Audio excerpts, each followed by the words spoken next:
El doctor Walter Prince, ya haremos la presentación correspondiente. Un hombre que en el año 1988 fundó el Centro de Medicina de Bienestar con el objetivo de acompañar justamente a los pacientes en esa transición, ¿no?, hacia la adultez con dignidad, porque de eso se trata, ¿no?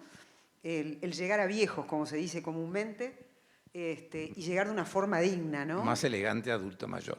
Más elegante adulto mayor. Pero igual ahí somos está. viejos todos, así que no. Ahí va. Después también se han acuñado otros términos que son como más cancheros ahora, ¿no? Sí, de alguna manera los ciclos de la vida se van cumpliendo, van apareciendo algunos problemas de carrocería, Sí. Pero bueno, lo importante es mantener el motor y sobre todo mantener la capacidad intelectual. Ahí va. Yo creo que eso es el vínculo con el mundo exterior, que es lo que tenemos que tratar de mantener. Quiero decir además que usted es el creador del Centro de Liderazgo y Administración de la Vida Humana, ¿no? Que no es poca cosa.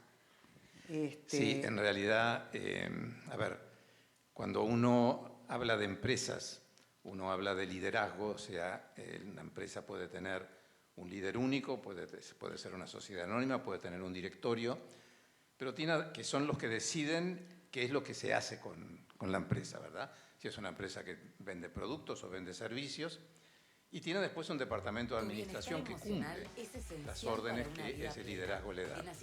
¿Qué sucede en la vida de los seres humanos? Nosotros somos los que tenemos que decidir hacia dónde queremos ir, pero a su vez somos los administradores de nuestro tiempo, de nuestra vida y nuestro ordenamiento. Por eso es que yo le puse Centro de Liderazgo y Administración de la Vida Humana, ¿no? Y claro, la autorrealización, porque uno a veces comete el error o tiende a depositar en otro la responsabilidad de la felicidad, la responsabilidad de llegar a los objetivos, la responsabilidad de las culpas, ¿verdad? Me da la sensación que tenemos que desaprender muchas cuestiones que tienen que ver también con lo cultural, ¿no, doctor? Sí, cuando uno busca definiciones de la felicidad, aparecen una cantidad de palabras fundamentalmente que tienen que ver con una realización personal, con una sensación de plenitud. Y yo me pregunto, Claudia, fíjate que, ¿qué felicidad mayor puede haber que encontrarnos hoy reunidos después de la pandemia? Todos los que estamos acá somos sobrevivientes, ¿verdad? De una pandemia que nos demostró, en primer lugar, que nada es para siempre y que la vida puede cambiar de un momento a otro, ¿verdad? O sea, de un estado de salud a un estado crítico y hasta poder llegar a perder la vida. Entonces, el tema de la felicidad es ser agradecido cada mañana que nosotros nos podemos despertar, abrir los ojos y sentir, ¿verdad?, que tenemos todos los sentidos a nuestra disposición, que podemos decidir qué es lo que queremos hacer con nuestra vida. Yo creo que no hay mayor felicidad que esa, ¿no? Walter, dijiste una cosa muy importante, esto de la gratitud. Ejercitarlo, pero explícitamente, ¿no? Ser agradecido. Es dedicar un tiempo cuando uno se levanta, cuando se va a acostar, decir, bueno, gracias primero por tener salud, por estar vivo, por respirar, por tener un trabajo. Siempre vamos a encontrar una razón por la que agradecer. Y ser empáticos con uno mismo también, ¿no? Sí, ser autocríticos, pero también, no destruirnos, no autodestruirnos. El ser humano se equivoca, todos nos equivocamos, todos tenemos errores, todos cargamos culpas. Y por eso ahora el lunes que viene sale este nuevo libro que se llama El poder de la culpa. A ver, cuente. Porque, sí, la culpa es un sentimiento tremendamente destructivo, ¿verdad? O sea, pero uno tiene que separar las culpas genuinas, que son aquellas que nosotros hemos provocado por actitudes o por decisiones equivocadas nuestras, de aquellas culpas que nos han ido depositando a lo largo del tiempo, aprovechando algunos bajones de nuestra autoestima o algunos estados de vulnerabilidad que hacen que nosotros nos inoculen esa culpa y nosotros la carguemos durante décadas hasta que llega un momento en que la idea del libro es que la persona que sienta que eso le está sucediendo diga, hasta aquí llegué, vamos a separar las aguas. ¿Cuáles son las culpas reales, genuinas, y cuáles son las que no me corresponden? Porque, ¿por qué seguir cargando con culpas que, sobre todo las personas manipuladoras, utilizan la culpa como una de las herramientas fundamentales? O sea, por tu culpa, ¿verdad?, puntos suspensivos, estamos como estamos, o por tu culpa, por lo que hiciste, fíjate, tal o cual consecuencia. ¿Y hasta dónde uno verdaderamente es responsable de eso? ¿No será que en algún momento realmente se bajaron nuestras defensas, ¿verdad?, nuestro sistema inmunitario, y nosotros nos tornamos mucho más vulnerables y aceptamos, ¿verdad? Porque en definitiva una mentira que se repite 100 veces termina siendo una verdad, ¿no? Doctor, pero para llegar a ese reconocimiento, porque eso requiere de ser valiente también, porque hay que reconocer que el error de repente está en uno, no está en el otro. ¿Cuál sería el trayecto de autorrealización o de autoatención para empezar a transitar ese camino y lograr ese objetivo? Porque es fácil decirlo, ¿no? Pero uno se pregunta, ¿cómo empiezo? ¿Cómo hago? Mira, yo les decía a mis pacientes cuando estaban en esa situación, a ver, si usted hace 10, 15 o 20 años que está conviviendo con una figura manipuladora, de la noche a la mañana no se puede cambiar la situación. Porque por algo, de un lado está el manipulador y del otro lado está la víctima. Por lo tanto, el camino es, primero que nada, reconocer que soy una víctima de la manipulación. Ese es el 50% del camino recorrido. ¿Cómo llego a esa conclusión? Por dos caminos diferentes. Me voy a sentar así lo puedo ver a ustedes también. Puedo cegar porque llego a una situación límite en la cual no puedo seguir viviendo de ese modo, o porque alguien de nuestro entorno nos dice, mirá que se puede vivir de una manera diferente. Entonces, ahí empezamos a reflexionar, ¿y qué es lo que tenemos que hacer? Tenemos que hacer dos cosas. La primera, fundamental, es revisar, tomar un café con nosotros mismos. Decir, bueno, a ver, ¿cómo está mi autoestima? ¿Tengo confianza en mis propios procesos de pensamiento? ¿Me respeto a mí mismo? ¿Soy capaz de poner límites para que los demás no me invadan? Y seguramente todas las respuestas van a ser no, no, no, no. Pero está bien, pero ¿cómo llegamos a hacernos esas preguntas? Bueno, yo creo que es muy importante que nosotros, más allá de nuestras obligaciones, nos tomemos un tiempo para conocernos verdaderamente. Porque, a ver, a todos nos ha pasado, ¿verdad?, que vivimos en una determinada rutina. Entonces nos levantamos, yo te pongo por ejemplo lo que era mi rutina profesional. Yo me levantaba de mañana, desayunaba, me iba al hospital, salía del hospital, tenía mi programa de radio, después iba a mi consultorio y eso iba hasta las 8 de la noche. A la mañana siguiente la situación era exactamente la misma. Entonces uno se pregunta, bueno, ¿de dónde saco el tiempo? Y el tiempo hay que hacérselo, ¿verdad?, para poder tomar ese café virtual o real con uno mismo y preguntarse, bueno, a ver, ¿quién soy? ¿Cómo estoy transitando por la vida? ¿Qué grado de satisfacción o insatisfacción tengo yo con lo que la vida me devuelve? Y mira, yo esto lo he contado varias veces, probablemente algunas de las personas que están aquí hoy lo pueden haber escuchado. Cuando yo tenía mi programa de radio en la crisis del 2001-2002, me llamaba mucha gente al terminar el programa planteándome su situación personal. Entonces, en ese momento a mí se me ocurrió decirle a una señora que me había llamado, señora, siéntese a tomar un café con usted misma y pregúntese la siguiente. Primero ella me planteó eso y le dije que tomara un café consigo mismo para conocerse. Al día siguiente me llamó y me dijo, doctor, tengo el café servido, pero no sé por dónde arrancar, que es lo que tú me preguntabas recién. Entonces, hay 4 preguntas básicas que todos nosotros tenemos que hacernos periódicamente y que únicamente somos nosotros los que las podemos contestar mejor. Primera pregunta, ¿qué quiero para mi vida de aquí en adelante? ¿Y por qué de aquí en adelante? Porque el pasado ya lo vivimos y no tiene cambio. Entonces, los 2 tiempos de la vida real son el presente y el futuro. El presente es muy fugaz, porque cuando nosotros terminemos este encuentro, el encuentro se va a convertir en parte de nuestro pasado.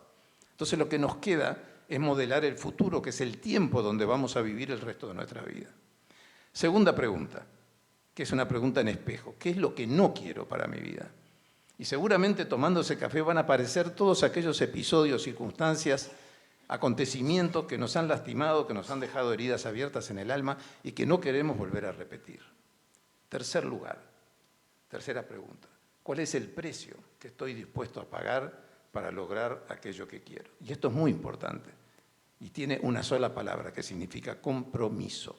¿Hasta dónde yo me comprometo conmigo mismo? Cuando una persona dice, no, pero doctor, no puedo llegar nunca a mis metas y a mis objetivos, siempre me quedo en la mitad del camino. A ver, ¿vos tenías la íntima convicción de que eso era realmente lo que tú querías?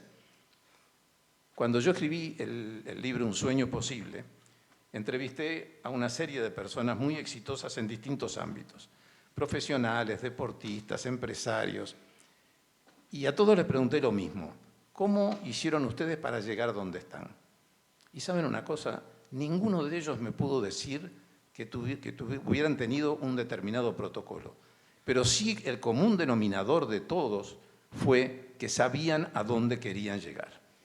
Entonces, el académico que llegó a grado 5 de la facultad sabía que tenía que recorrer la carrera docente, ¿verdad? El grado 1, grado 2, grado 3, grado 4, hasta llegar al 5. Sabía a dónde quería llegar.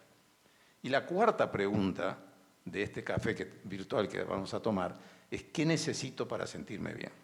Entonces, fíjense ustedes, ¿quién de nuestro entorno, aún aquellas personas que nos quieren muy bien, pueden responder mejor que cada uno de nosotros a esas 4 preguntas? ¿Quién puede saber mejor que yo lo que necesito para sentirme bien? Y aquí hay algo que nos unifica, porque es muy probable que en muchos aspectos todos coincidamos, pero siempre hay un elemento diferencial que hace que un ser humano sea diferente a otro. Walter, ¿y usted cómo lo hizo? ¿Cómo hizo usted? Porque usted empezó a hablar de esto cuando nadie hablaba de esto. Yo me hice una gastritis tomando café. A ver, te cuento. Porque en serio, vamos a hacer la composición del lugar. ¿En qué año usted arrancó a hablar de salud? ¿Usted tenía un programa de salud en la radio? Buen día salud y después mediodía con salud. Que era raro hablar de salud. Yo me recibí en el año en los medios. 75 y salí de la facultad exactamente cuadrado como me educaron en la facultad, ¿verdad? Absolutamente, donde el concepto de salud era dar la restitución anatómica y funcional de un órgano o un sistema enfermo. Y nadie puede decir que esa definición está mal, ¿verdad? Porque es así. Pero ¿qué pasaba? Yo me daba cuenta que mis pacientes, más allá de que yo pudiera contener o curar o mejorar su estado físico, ¿verdad? Su patología, había algo que me faltaba. Entonces me dispuse a hacer una experiencia un día. Vino una señora a verme, aproximadamente 55 o 60 años, con una artrosis de rodilla, muy dolorosa, la señora estaba muy molesta. Entonces, bueno, la ayudé a subir a la camilla, examiné la rodilla, yo en aquel momento hacía medicina general, todavía no hacía cardiología. Le indiqué un tratamiento de fisioterapia y dije, bueno, hoy es el día. Entonces, le ayudé a bajar y le digo, señora, usted puede sentarse nuevamente, que le quiero hacer unas preguntas más para completar la historia clínica. Y le pregunté, señora, dígame, ¿cómo está su vida? Fue preguntar eso, la señora empezó a llorar de una manera que dije, bueno, metí la pata y no sé cómo la voy a sacar de acá, la tengo que contener. Bueno, finalmente logré, siempre tenía una caja de pañuelos por las dudas, así que eso me ayudó bastante. Pero al final llegamos a la conclusión, ambos, que si bien la artrosis de rodilla era importante y le molestaba, había otros problemas mucho más profundos que estaban molestando su vida. Y eso me hizo hacer un clic, ¿verdad? O sea, realmente se prendió una lamparita que dijo, bueno, a ver, el ser humano es un ser humano integral. Y cuando tú me presentaste, yo aparte de cardiólogo soy homeópata. Y uno puede preguntarse, ¿qué tiene que ver la homeopatía con la cardiología? Y la homeopatía es una rama de la medicina que apunta fundamentalmente a los aspectos emocionales. Es más, en la confección de la historia clínica homeopática hay un ítem que no usamos en la medicina tradicional, que se llama historia biopatográfica, que es, cuénteme cuáles son los episodios o acontecimientos que usted vivió que pueden haberle cambiado su manera de ser. Y ahí aparecen todos los elementos traumáticos. Entonces, a punto de partida de ahí, yo siempre, más allá de ser exhaustivo, y esto lo quiero dejar bien en claro, porque cuando hablamos de emociones, también hay una tendencia hoy en día a atribuir todas las emociones. Y atención, las bacterias existen, los virus existen, los tumores existen, los infartos existen, ¿verdad? Entonces, primero, el médico tiene que ser exhaustivo en la búsqueda orgánica de la posible patología del paciente. Si después de buscar exhaustivamente tenemos la suerte, el paciente y el médico, de que no encontramos nada demasiado importante, recién ahí nos metemos en la parte emocional, ¿verdad? Ahí va. ¿Hasta qué extremo la salud emocional revierte enfermedades, porque por eso que vos decías recién, ¿no? Porque a veces uno tiende a decir, bueno, si encontrás la causa emocional que te causó tal enfermedad, vas a poder revertirlo y vas a sanar. Esto no siempre ocurre, doctor. ¿Dónde está el borderline? Tú sabes que la medicina circunstancia? no es una ciencia exacta, ¿verdad? Todo puede pasar en cualquier momento y en cualquier circunstancia. Lo cierto es que yo hoy, después de 43 años de ejercicio de la profesión, ya retirado, te puedo decir que un enorme porcentaje de patologías tienen una base emocional. Porque yo recién te dije que los infartos existen. Y el infarto existe cuando una arteria coronaria se tapa, ¿verdad? Pero la pregunta es ¿por qué se tapa? O sea, ¿cómo se construye la salud de un ser humano? Se construye con su genética, o sea, aquellos que traemos de nuestros ancestros, y del estilo de vida. O sea, si yo me como un choricito todos los días, ¿verdad? Y mi mamá y mi abuela y mi bisabuela murieron de enfermedades cardiovasculares, es muy probable que yo desarrolle una enfermedad cardiovascular. Entonces uno tiene que saber, por eso en la confección de la historia clínica es tan importante escribir los antecedentes familiares y los antecedentes personales, porque hay enfermedades que no son hereditarias, pero estamos acostumbrados a ver que hay familias donde hay enfermedad de cáncer en distintos sectores, hay familias de enfermedades cardiovasculares, hay familias de trastornos emocionales, ¿verdad? Entonces uno se va orientando hacia determinado sector. Lo cierto es que hoy por hoy las emociones juegan cada vez más un rol importantísimo, y lo vimos en la pandemia, ¿verdad? El tema de la soledad, sobre todo de los adultos mayores, el encierro obligado, llevó realmente a situaciones de depresión muy profunda. Entonces, llegó el momento de que hay que prestarle atención a las emociones y tiene que formar parte del concepto integral de la salud. ¿Qué sería lo primero a hacer? Porque, claro, dicho suena muy lindo, ¿no? Esto de cuidar las emociones. ¿Uno cómo puede empezar a cuidar las emociones? Por ejemplo, los pensamientos. Pensar positivamente es bien distinto a negativizar todo, ¿no? Porque uno siempre, era lo que yo decía más temprano, uno siempre le puede encontrar la vuelta a la luz en vez de la oscuridad, por usar un término esotérico, metafísico. Pero ¿por dónde arrancamos, no? Como, digamos, para dar una herramienta a todos nosotros que estamos hoy acá. Capaz que es un buen camino esto de arrancar empezando el día positivamente, ¿no? Sí, a ver, apoyándose en lo yo soy bueno. de la idea que el pensamiento positivo por sí solo no resuelve los problemas, ¿verdad? Porque tú tenés un problema concreto, ¿verdad? Con que tú pienses positivamente. Claro, con hambre no se puede pensar. Exacto, no se va a arreglar. Claro. Pero sí avanzás, ¿verdad? Porque, a ver, yo he comprobado en la vida que lo más importante no es la magnitud, la dimensión del acontecimiento que te toca vivir, sino cuál es tu actitud frente a ese acontecimiento, ¿verdad? Porque yo me puedo quejar porque llueve y me mojo, ¿verdad? Entonces no me gusta la lluvia porque me estoy mojando, ¿verdad? Pero mañana sale el sol, ¿verdad? Y la temperatura subió a 32 y me estoy muriendo de calor. Tampoco me viene bien. Entonces el asunto es, ¿la naturaleza o soy como yo reacciono frente a los hechos de la naturaleza?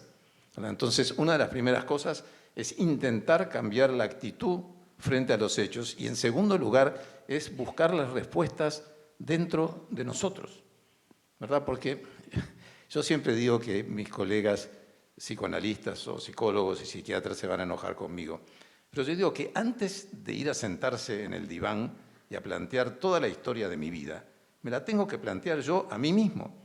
Si llego a un determinado lugar que me empantané y no puedo seguir adelante, entonces sí pido ayuda.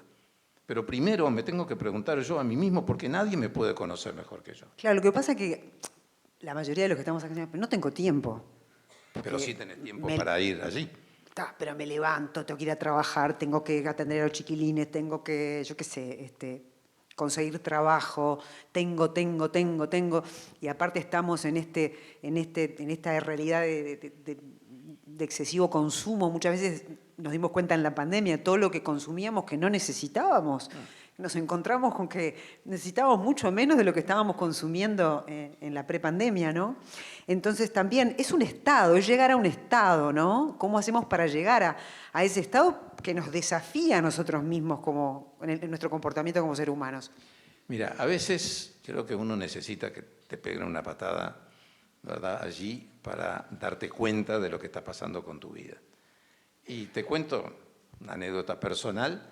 En el 2010 me pusieron un stent en una arteria coronaria, y ahí voy a lo que decía recién, era la misma arteria con el mismo porcentaje de obstrucción, una lesión crítica, que había tenido mi madre en el año 81, y yo lo tuve en el 2010. Entonces, después que me pusieron el stent y pasé a la sala, pasó el médico, visita, era un viernes. Entonces le digo, doctor, el lunes puedo ir a trabajar, ¿no? Y me dice, pero, doctor, usted no es cardiólogo, ¿cómo va a ir el lunes a trabajar? Claro. Del acelere que yo tenía, ¿verdad? Que yo el viernes me dice, no, usted tiene que empezar a caminar, media cuadra, ida y vuelta, después una, y así sucesivamente, recién dentro de un mes va a poder. Bueno, obviamente que me hicieron una dieta, y yo durante 1 año y medio cumplí esa dieta a rajatabla, bajé 12 kilos, porque tenía un susto encima, ¿verdad? Hasta que un día comí un pedacito de mozzarella y un día me comí un panchito, y ahí se terminó la dieta y volví a la realidad y a la vida normal, diga, entre comillas. A veces nos tiene que pasar eso, pero lo ideal, a ver, ¿cómo cambia un ser humano? Un ser humano tiene 2 maneras de cambiar. Una es cuando está a punto de caerse en el precipicio, ¿verdad? Y entonces se aferra a la vida e intenta y se da cuenta que tiene que cambiar. Y la otra, que sería mucho más inteligente, es cambiar desde un estado de mediano bienestar. Es decir, bueno, a ver, yo me analizo y ¿cuál es el primer punto? El primer punto de todos los que estamos acá para iniciar un proceso de crecimiento es aceptar la realidad. Cada uno de nosotros al día de hoy, 29 de agosto del 2024, tiene una determinada realidad. Ese es el escenario donde se está desarrollando nuestra vida. Aceptar la realidad no es resignarse, todo lo contrario. Yo acepto mi realidad, me analizo y me doy cuenta qué cosas están bien y qué cosas debería modificar. Entonces, aceptar la realidad es el primer paso para un proceso de reingeniería personal o de cambio, tendiente a que yo me pueda sentir mejor con mi vida. Entonces, si bien es cierto lo que tú decías recién, que no encontramos el tiempo, si te obligan a quedarte internado, encontrás el tiempo, ¿verdad? No te podés escapar. Claro, entonces, por eso es más busquémoslo mientras podamos. Doctor, es más fácil empezar ese camino cuando no le pasa algo malo. No es más fácil, ahí te ves obligado a hacerlo sí o sí. Pero la idea es que... ¿Por qué no empezarlo a partir de las buenas experiencias? Exacto. O sea, a ver, todos tenemos cosas para cambiar. Algunos las pueden cambiar más fácil, otros les cuesta más, otros les cuesta mucho más y a veces pensar qué van a pensar los demás. Hace muchos años yo hice un seminario sobre el valor de la autoestima y previo al seminario hice una charla abierta para que la gente se enterara cómo íbamos a trabajar en el seminario. Y en esa presentación se levantó una señora y me dijo, levantó la mano y me dijo, doctor, pero si yo hago todos esos cambios que usted me dice, nadie me va a conocer. O sea, no van a saber quién soy. Es decir, hasta qué punto la presión social y cultural pesa, ¿verdad?, en una persona para decir, bueno, voy a seguir siendo así porque así me conocen y así de alguna manera me estoy manejando. Lo que me olvido de pensar si esa manera de ser me está sirviendo a mí y no a los demás. Claro, sí, hay cierta comodidad, es como quedarse en una zona de confort tóxica, si Claro, se quiere, ¿no? Claro, o sea, pero que no nos vamos dando cuenta. Claro. Porque esto es como la intoxicación por gas. Uno no lo siente hasta que pierde conocimiento. Claro. Y acá pasa lo mismo, es decir, todos los demás, y cuando tú querés cambiar, obviamente generás un movimiento sísmico, porque a la gente le cuesta adaptarse a esa situación de cambio. O sea, le va a llevar un tiempo, pero aquí lo importante es que tú tenés que generar tu mejor versión para poder extraer de la vida lo mejor. Y para eso no hay tiempo cronológico, se puede empezar en cualquier momento de la vida, porque a veces uno dice, no, pero ya tengo 60, 70 años, ya está, ¿qué voy a cambiar? Ya no cambié antes, no voy a cambiar ahora. ¿Se puede cambiar siempre? Siempre. No solamente se puede cambiar. En el siglo XXI que estamos transcurriendo, todos los seres humanos, independientemente de la edad, por lo menos ese es mi concepto, tienen que tener un proyecto personal. Tienen que saber hacia dónde van. Tienen que tener un porqué y un para qué en la vida. Porque la medicina sí nos ha mostrado que aquellas personas que no tienen un proyecto, que no tienen un porqué y un para qué, la tendencia natural es hacia los procesos degenerativos, ¿verdad? Entre ellos la enfermedad de Alzheimer, la demencia senil más adelante. Entonces, yo me planteé, mira, cuando decidí retirarme, dije, a ver, ¿cómo va a ser esto? ¿No? Tantos años trabajando, desde los 14 años, 15 años recién cumplidos. Digo, yo me tengo que preparar, ¿no? Digo, vamos a ver, vamos a hacerlo paulatino, ¿no? Me voy a ir primero del hospital y después me voy a cerrar mi consultorio. Dije, a ver, ¿qué es lo que tengo que hacer? Para mí no puede ser un punto final, tiene que ser un nuevo comienzo, ¿verdad? Entonces, bueno, ahí levanté todo, sufrí mis consecuencias, mis tsunamis internos, ¿verdad? Porque cuando tú te retirás es como que vas manejando un auto a 100 kilómetros por hora y de golpe bajaste a 0. Y dije, bueno, ¿qué es lo que me puede sostener? Seguir escribiendo, ¿verdad? Entonces, abandoné la práctica clínica y me dediqué de lleno a escribir. Entonces ahora me peleo con la editorial porque tengo un montón de libros terminados que no me los publican, porque van a publicar uno por año, entonces de alguna manera, pero a ver. Pero usted planificó entonces. Es Sí. importante planificar el Sí, porqué sin y el duda. para qué cuando uno está llegando de repente a poco de jubilarse o a poco de cambiar la estructura de vida. Claro. Entonces hay que pensar en eso antes. Hay que empezar, bueno, ¿yo qué voy a hacer? Yo me voy a jubilar, me voy a ir de acá. Aparte de la jubilación. ¿Pero qué voy a hacer? Porque viste que está este sueño engañoso. ¡Ah, qué divino! No voy a trabajar más. Y después pasa una ese semana tiempo y divino, te ¿sabés en qué querés lo ocupás? matar. En ir a visitar a los médicos, a tus médicos. Ahí te viene el tiempo. Todo lo que no pudiste hacer antes porque realmente no tenías tiempo, ahora lo tenés a disposición. No, pero en serio, lo más importante es tener ese proyecto, tener un porqué, encontrar aparte esa capacidad potencial que tenemos los seres humanos, más allá de lo que es la elección específica. O sea, la estructura de vida hace que nosotros, cuando tenemos 18, 19 años, tengamos que elegir un camino. Voy a estudiar, voy a trabajar, voy a aprender un oficio, voy a trabajar en la empresa de mi familia, en fin. Pero más allá de esa elección que termina siendo el eje central de la vida, uno puede hacer mucho más cosas.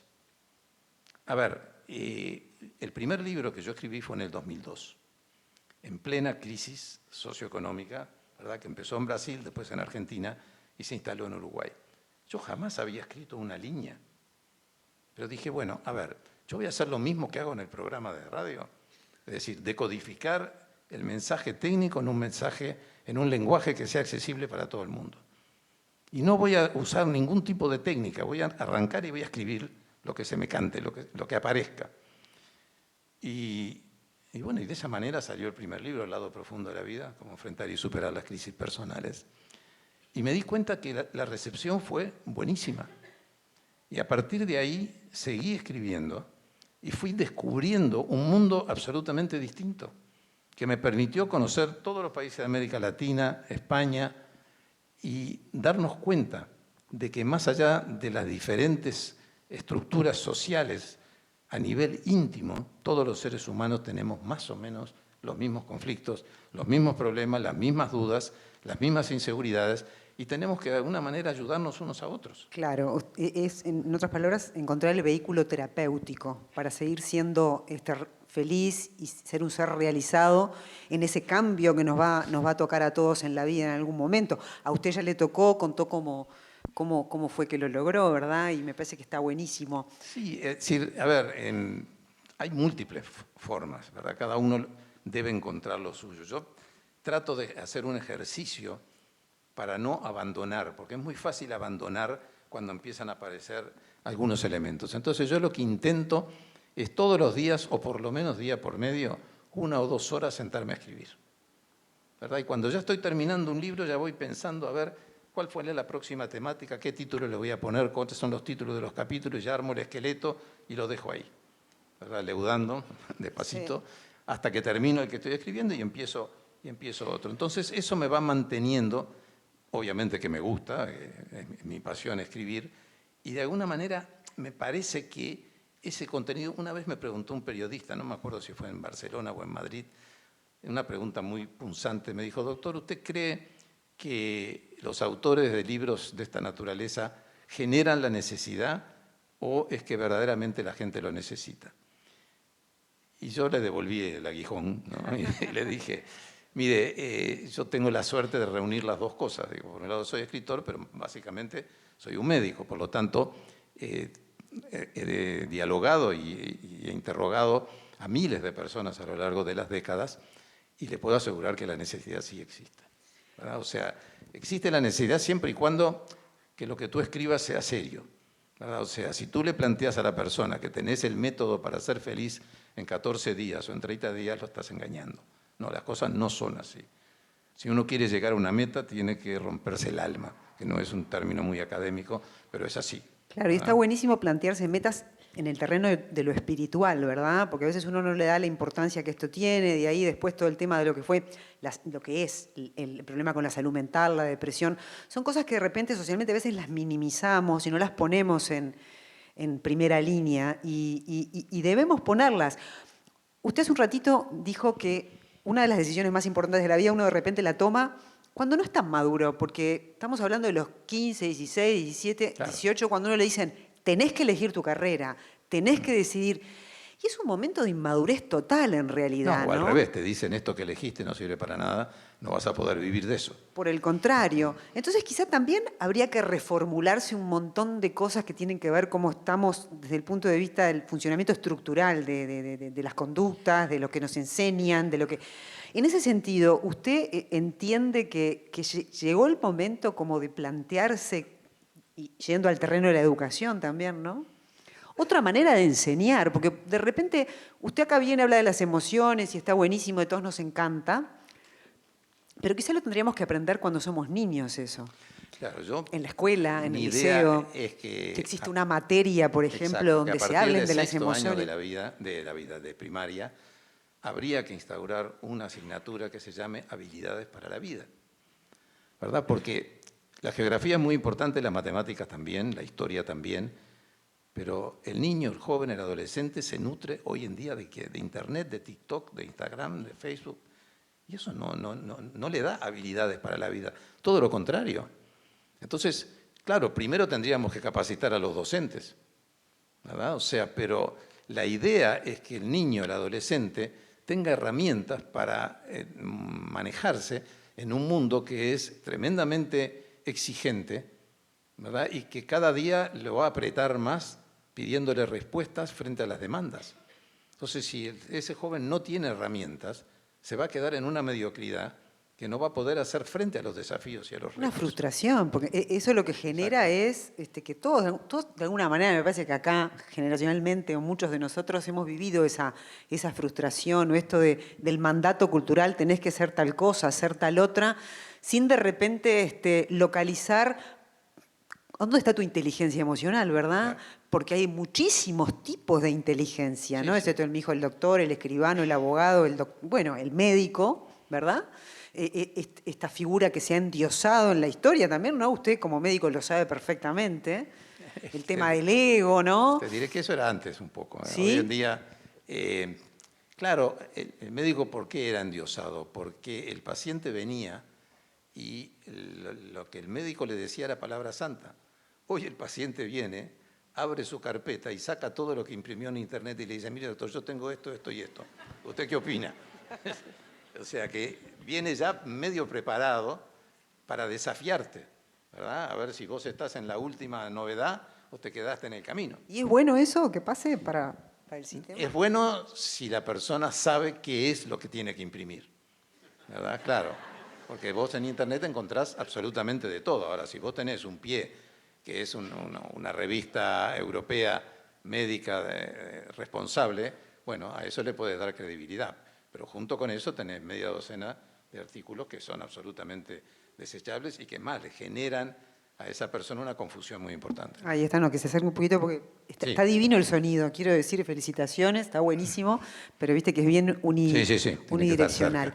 cerca. Es bien interesante eso. Y en su experiencia clínica, hoy más temprano me hablaba de la culpa, Ujú. como una emoción que está enquistada y es la que de repente nos causa más de la mitad Estragos. más de la mitad de los problemas, ¿no? Sí, ¿no? Y por qué hemos llegado a ese extremo, doctor? Usted que es un reflexivo, un pensador. Y llegamos a ese extremo porque siempre existen personas dominantes, avasallantes, que nos hacen creer que determinadas circunstancias que se viven son de nuestra responsabilidad, por alguna actitud o por algún hecho que quizás probablemente ni siquiera existió, pero que nosotros en determinado momento lo creímos y de esa manera se enquistó dentro de nuestra alma y lo vamos sobrellevando de la mejor manera posible, hasta que nos damos cuenta de que gran parte de las metas y los objetivos que nosotros no logramos es porque arrastramos culpas que no nos corresponden.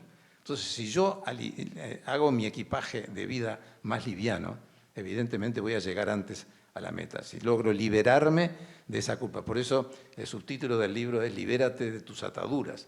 O sea, de alguna manera nosotros estamos maniatados por esos sentimientos y por esos pensamientos que no nos permiten respirar hondo y llegar a donde queremos llegar. Ahí está. Se me ocurre ahora, a modo de consejo, ¿no? Acá seguramente hay muchos padres de familia, diferentes historias. Cada uno de los que está ahí sentado, como cada uno de nosotros, tiene su historia de vida, con sus heridas, con sus frustraciones, con sus desafíos, con sus miedos, ¿no? No quiero ser reiterativa, ¿no? Pero en ese contexto, ¿por dónde empezar? ¿Por dónde empezar de verdad, no? Es decir, a ver, usted, por ejemplo, ¿cómo es un día suyo? ¿Qué es lo que hace para lograr ese estado de paz del alma, ¿no? Esa cuestión de, porque, o sea, esto no tiene que ver, tiene que ver con una cosa almática que uno tiene que conseguir, Claro, me parece. pero a ver, no siempre la paz del alma es posible, ¿no? O sea, porque uno es sensible a todas las situaciones que le circundan, ¿verdad? Las personales, aquellas que uno puede intentar resolver y las otras que nos afectan igual, pero que nosotros no podemos resolver con nuestra actitud. Yo creo que el concepto fundamental es que siempre se puede volver a empezar, que la vida siempre te da una nueva oportunidad, salvo cuando perdés la guerra con la muerte, ¿verdad? Pero de ahí para atrás, aún las peores circunstancias, y lo podemos ver en personas que atravesaron situaciones de guerra, ¿verdad? Que tuvieron que empezar de cero, sin idioma, en otro país, y lograron construir su familia y su trabajo y su sustento. Entonces, frente a eso, nosotros muchas veces nos ahogamos en ese medio vaso de agua lleno, ¿verdad? Y no nos damos cuenta de que ese medio de vaso de agua lleno tiene que ser el impulso para poder sentir que, bueno, que aunque hayamos fracasado, aunque nos hayamos caído, tantas veces como nos caemos, tantas veces nos levantamos. Pero eso es un concepto que tiene que nacer de adentro hacia afuera.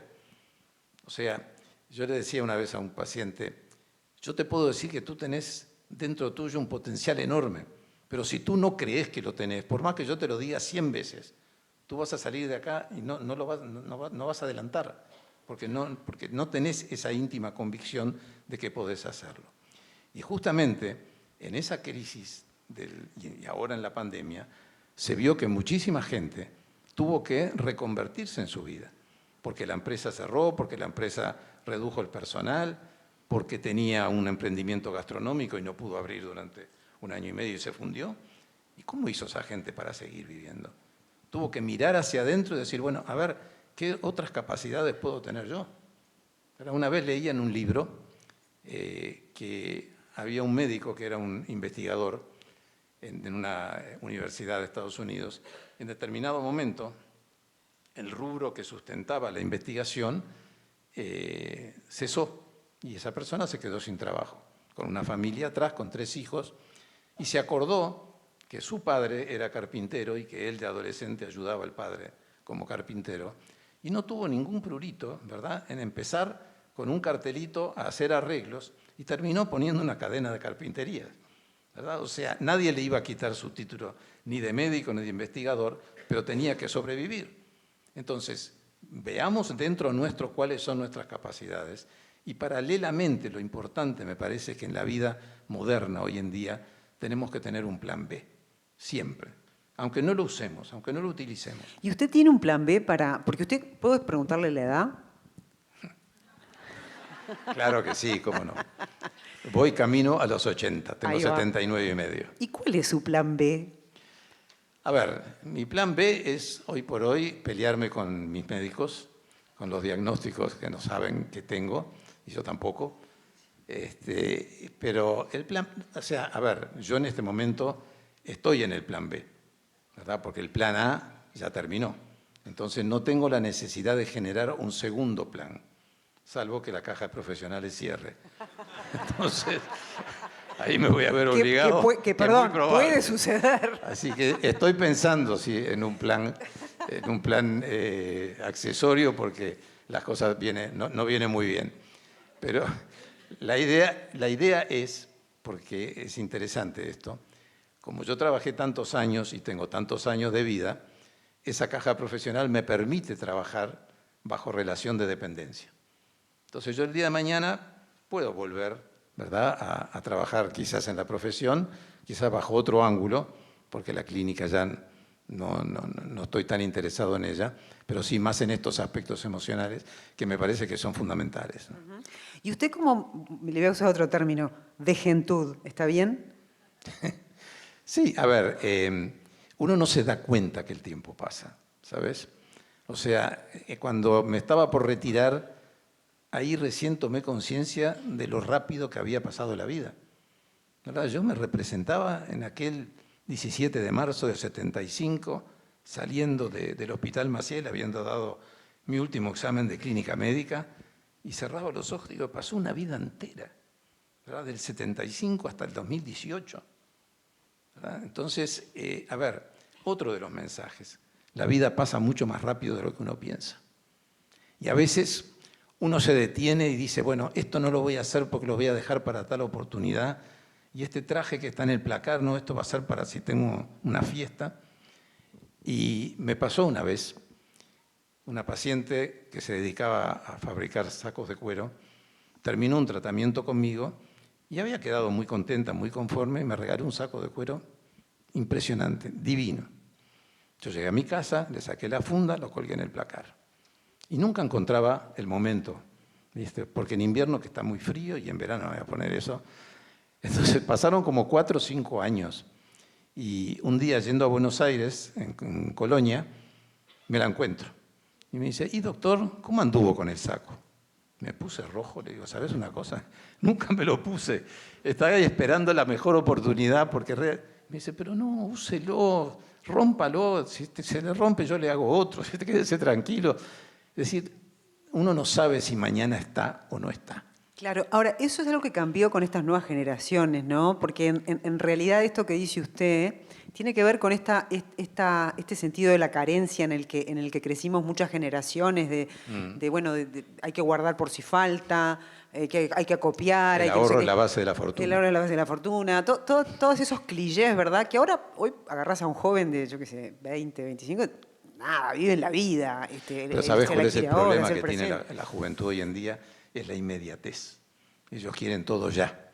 O sea, el esfuerzo no. Dámelo ya y si no lo consigo, me voy a otra cosa y así No sé lo que quiero, pero lo quiero ya. Claro, una cosa así. Claro. Entonces, al final dan toda la vuelta y terminan aceptando que los padres tenían razón. ¿No? Es decir, ayer leía en un post de estos tantos que aparecen en LinkedIn que decía, cuando los padres te castigan de chico, lo único que logran al final es, decía puntos suspensivos, educación. Como diciendo, si te limitan, por algo es, ¿verdad? Y eso te sirve después en el futuro. Entonces, uno de los grandes problemas que yo veo de las generaciones jóvenes es esa necesidad de obtener todo ya. Lo que pasa es que hay una ansiedad instalada, ¿no? De esto ya estás acá y ya estás mirando lo que querías y ya cuando estás llegando a lo que querías es otra cosa. Entonces, es lo que decías vos hace un rato, ¿no? Uno no tiene la capacidad de disfrutar estar en presencia, en presente, o sea, de conectarse con uno mismo y disfrutar el momento, ¿no? Eso que parece tan fácil, pero que no lo no es. solamente eso, fíjate que la tecnología lo que está logrando hoy en día es que perdamos la capacidad de hablarnos mirándonos a los ojos. Es mucho más fácil parapetarse detrás de una pantalla, sea del celular o sea de una computadora, que sentarse a hablar cara a cara y mirarse a los ojos. Porque en definitiva el lenguaje gestual es tan importante o más importante que el lenguaje verbal. Y lo estamos perdiendo. De hecho, yo creo que lo hemos perdido a veces porque es un desafío. A veces cuando tenemos que dejar aparte el celular, mirarnos a los ojos, preguntarte, Claro. ¿cómo estás? ¿Cómo estás? ¿Cómo te Exactamente. sentís? Sí. Algo que usted ha ejercitado, capaz que es fácil para usted porque usted lo ha hecho toda la vida, esto de la experiencia clínica, de sentarse y escuchar a un paciente, de ahí es donde usted sacó su inspiración para tantas historias, ¿no? Y para tantas reflexiones. A ver, yo creo que eso es insustituible. Por más tecnología, por más inteligencia artificial, no es sustituible. La comunicación humana es la base de la convivencia. O sea, yo tengo que saber qué es lo que tú sentís, tengo que saber con tu mirada. Yo me daba cuenta cuando entraba un paciente al consultorio, no solamente cómo me saludaba, sino de alguna manera, cómo me miraba, cómo me atendía. Y mira una cosa tan interesante que me costó tantos años darme cuenta. Cuando yo fui a la charla inaugural del posgrado de homeopatía en Argentina, el presidente de la Asociación Homeopática Argentina, que era un médico cardiólogo, cuando empezó a hablar de energía, ¿verdad? Todos los que estábamos allí nos mirábamos, porque yo era el único uruguayo que estaba, pero para mí la energía era UTE, ¿verdad? Claro. No había otra cosa. Entonces, me fui dando cuenta de muchas cosas. Cuando yo recién me recibí, y como todos los médicos jóvenes, hacía urgencias. Y yo tenía un cierto protocolo cuando yo llegaba a la casa del paciente, el paciente estaba en la cama, me traían una silla, yo me sentaba en la cabecera de la cama y le tomaba la mano, ¿verdad? El puño. Y al tomar la mano, el médico tiene una serie de datos, ¿verdad? Podés tomar el pulso, podés ver la coloración, si hay anemia, si no hay anemia, si hay transpiración. Y yo sentía que el paciente se sentía mejor. Y me pasé muchísimos años pensando que la mejoría era por la presencia del médico en casa, ¿verdad? Como diciendo, bueno, está el médico en casa, no puede pasar gran cosa. Recién en el año 99, cuando hice ese curso de homeopatía, me di cuenta que esa mejoría podía ser en parte porque el médico estaba en casa, pero la mejoría era por la transferencia de energía, ¿verdad? De mi energía hacia la energía hacia el paciente que estaba en ese momento con una dolencia, ¿no? Claro, interesante eso. Ya tenemos que ir cerrando, pero hoy estamos aquí convocados especialmente por asistencial médica, ¿no? Estamos hablando de mutualismo, salud, atención, la importancia del rol de la enfermería, por ejemplo. Usted hablaba ahora de energía. ¿Entiende que hay un debe todavía, un desafío en la medicina actual para justamente conectar más con el paciente? Es decir, ¿qué mensaje dejaría usted en ese sentido? Es decir, ¿cómo seguir transitando ese camino que es más del profesional, ¿no? Porque el paciente llega al consultorio con ganas de que lo escuchen. Exacto. Tú dices justamente en el punto. Con lo que yo en el hospital hacía seminarios para personal de enfermería, para médicos, y lo que les decía siempre eran dos cosas.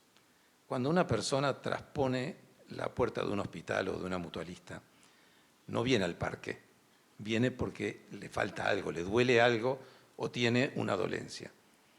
Y lo segundo es que hay que escuchar al paciente. Nadie conoce mi cuerpo mejor que yo. El mejor médico no me puede decir a mí que lo que yo le estoy diciendo no es así, porque yo lo siento de esa manera.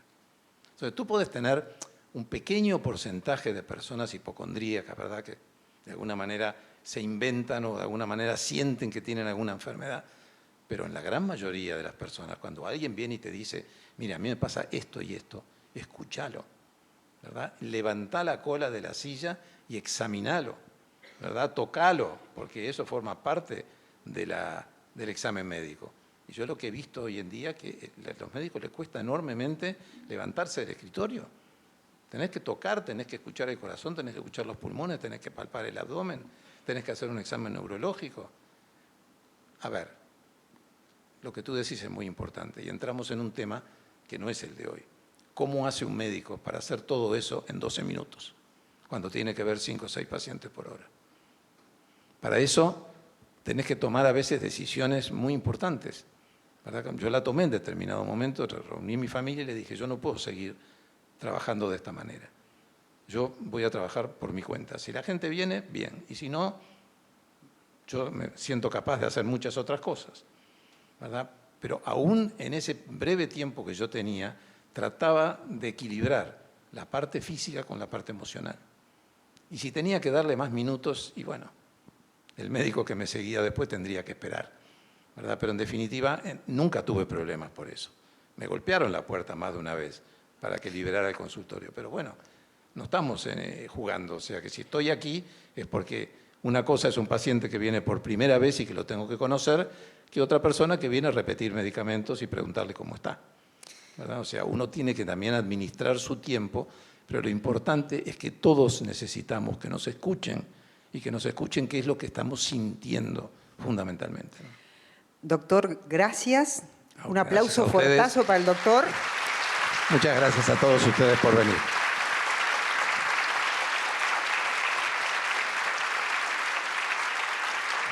¿Usted me dejaría leer algo para cerrar de un libro suyo que se llama Perlas de Luz? Son pensamientos para cada día del año. Me encanta. Este es un libro, 365 días del año. es un libro mío, que aparte no tiene vencimiento, porque es para No, todos los exacto. años, los mismos días, se cambian los días, pero siguen siendo las mismas fechas. Me pongo los lentes porque si no, no.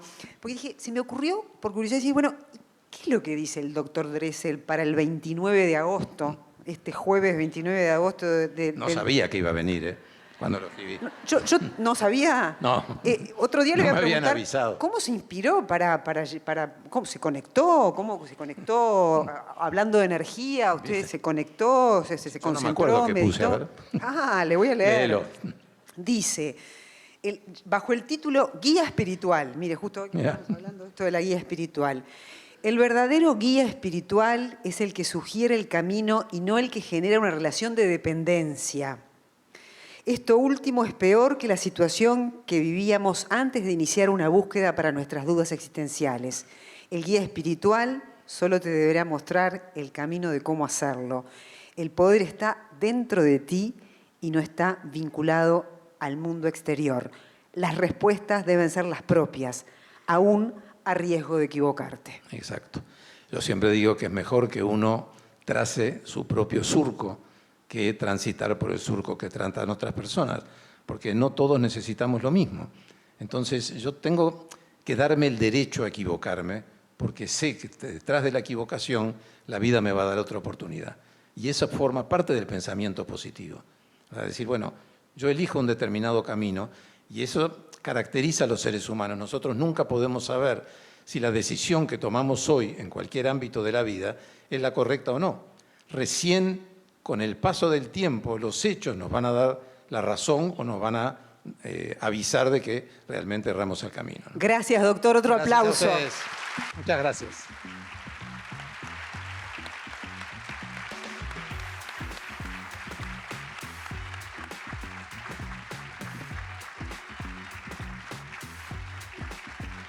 Estuvo bueno, ¿no? A ver, levanten la mano si estuvo bueno, ¿les gustó? Mirá. Muchas gracias.